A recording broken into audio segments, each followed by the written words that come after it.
Hi, I'm Randy Patterson, author of The Assertiveness Workbook.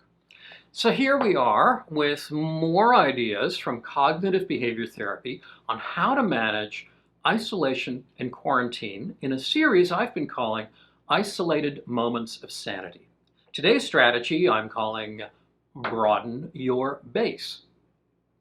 Not hugely obvious what that means, but you'll see. I have a pretty busy life. You probably do too. I schedule too much and then I have to dedicate a lot of time to just keeping up. And a lot of stuff goes by the wayside. I'd love to learn how to make lamb cliftico, but who has the time? I want to learn more about photography, obviously. And there's this new research in a little bit of my profession, but I don't have time to read it properly. And oh my gosh, this paper, I'll have to deal with it later. Later when? When there's nothing else to do? There is no such time.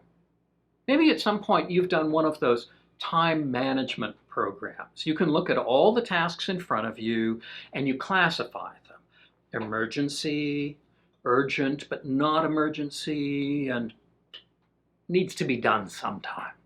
And then you work on the stuff that's the top priority, which means you never do get to the stuff that needs to get done sometime. So a small mountain of stuff keeps building up that isn't an emergency.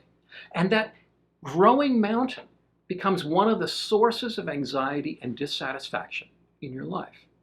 Your base of skills and home and security gets more and more stretched, and your life can begin feeling like it's just going to topple someday. It's been so long since you've talked to your extended family that maybe they barely remember who you are. You're so rusty at cooking that you can barely boil water. The garden is so neglected that everything is dead. Well, now a lot of your life has gotten pruned away. You can't go to restaurants or concerts or movies. You can't socialize in person with your friends as much. Work has either changed completely, or it's on hold, or maybe you no longer have a job.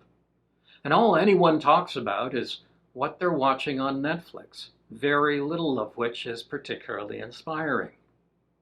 So maybe now is that gap that you've been waiting for.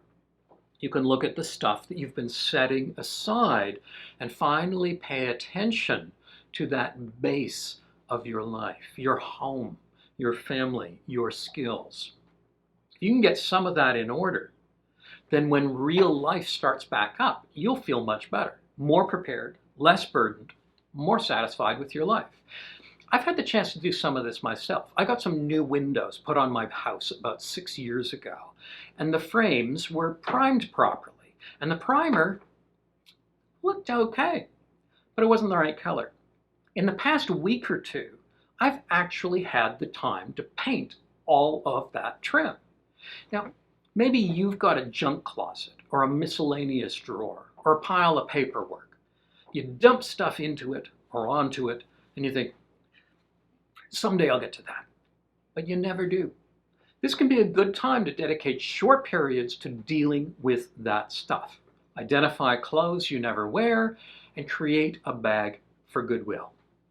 Or go through your bathroom drawers, clean your oven, vacuum the car, create a decent filing system for your bills and taxes. Actually take that online course that you bought and never looked at. Learn Spanish, finally. You spend so much of your life out at that leading edge. Get the kids to band practice, race off to that meeting, finish that work project, that you don't have time to take care of your base. Your files get more and more disorganized, the closet gets more and more full, the bathroom gets more and more cluttered, and you never do learn Spanish. And your life feels more and more out of control because you don't have time to deal with the chaos. For many of us, this isolation period is like an enforced break from that leading edge. So come on back to your base. Use at least some of this time to get the rest of your life back in order. Again, when real life starts back up, you can feel more relaxed about it. You're not juggling junk toppling out of the closet every time you open it. You've taken that database course so you can apply it in your work. You've cleared up your finances so you can see your actual situation. This will almost always feel unsatisfying to do at first. But it's one of those things that tends to feel great once you've done it. Many of us wondered, why was I so stressed before any of this happened? My life was a paradise. Well, this backlog of stuff in our lives is part of the answer. Getting it done can feel like we're back in charge of our lives. I may not be able to end COVID, but I'm in charge of my sock drawer. One of the main things that reduces stress is developing a sense of personal control. And this is one of the best ways to do it. So yeah, broaden your base and stay home. Wash your hands. And if you're looking for a book on assertiveness, I know of one you might like.